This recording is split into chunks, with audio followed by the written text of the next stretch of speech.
Good morning. Ngasigi card messaging minarase rashigi matungina ko. Rashigi matungina haibagi atradi ina card trying to kitang lutok jay ko card trying to sidegi card amamam ishagi mapamapado picture rase ko. Ado sida ko ahambada card number 1 2 3 4 5 6 7 8 9 10 11 12 ko ado ahamba number 1 se mesh rashi ko mesh ki oina kai lege ahamba ya so mesh rashi ki oina le se thabak se kitang delay oiba oina oi ko phabala aga su khara tap na lak pa do ngasi gi mota haita ni mini matung dani khangde humni matung dani khani ngasi ga ngai ga leba pot kumbo oiraga so ko ngasi oigani hadi kitang delay oina dmai la ko hadi good news da oiro amada oiro ko number 2 brishagi sina sidale ko mental peace pame ko am sengna haga da hadi kok sem sam ni khangde mane khangde dmai taraga mental peace mana hadi khalli ja da thokpi ro haita gatang jaga ma change sora kanda ko hadi kitang dmai na gumba chap ko so ko shubudi kai de ko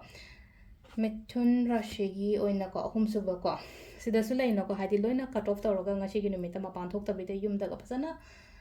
kanam taga pun dabi daga lai bodo ma kai shada matam piraga dumai mong da lai ko hadi karkat ke sina sare ko sida lai se aina tawri ba thabak sida focus phazana taw mai pa kani ko sida hadi ngammoi yaroi kholoi na khan gano hadi sida jim kitang yet papan ba ko pale raga so definitely mai gumba du pak padum oiba aduga mathangi singarashi gi oina yamna positive lai ko sile ja lots of positivity success kari gra so gumba mayam ji energy se am positive oina lai singarashi ge je ko kaina gi sina kitang unsatisfied oiba mong da lai ko hadi stuck taroga leba potsing se delay oiba almai taroga kaina lere mathangi ko tula rashi gi sena sida lei se akhoi gi sida lei riba nupi ma lai se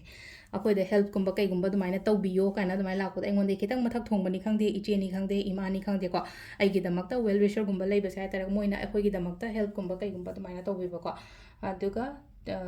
tula lere ko brichik ki sina leina ko wakhan se pura hadi overcome tawbu oino ko hadi hachang nuai te na khala se nuntraga hadi mind se am stable oite kaina khala se hayeng gi numi se loina mind ga se loin stable orak pa khopa atma taraga lai ko sisina khoi gi brichik rashi gi ko dhanu gi sina leini ko aina ningi ba aina pami ba aina khalli ba poto engonda phangu kaina hai ko se lai se manifestation guma tawbu khoba matam da su kana gani ko aduga kaino harisne ko sida makar gi sina mahari mi pun ba khot pa dumaina oina oi ko iman bi kari kra pun bani khangde social khatang oyo ko lo kaina dumai la ko to ngasi ni metse ko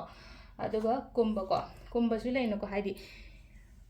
stress lairiba natraga haidi isha sida ko stress ni khangde anxiety ni khangde amani khangde sum khanjan ba hen ba khot pa mai to leise ko duzuna haidi yam kaina khanjan gano situation se yam phatte ha ba di ya ro aina hena khanjan ba dumai to khanjan gano ko yari nge aduga last ki minda ko hotna ga da matamne aina hotna matamda ultimately ai mai pa kane duna hotna biyo se leire ko gi ngasi gi na rashi gi matungina card reading ma'am thank you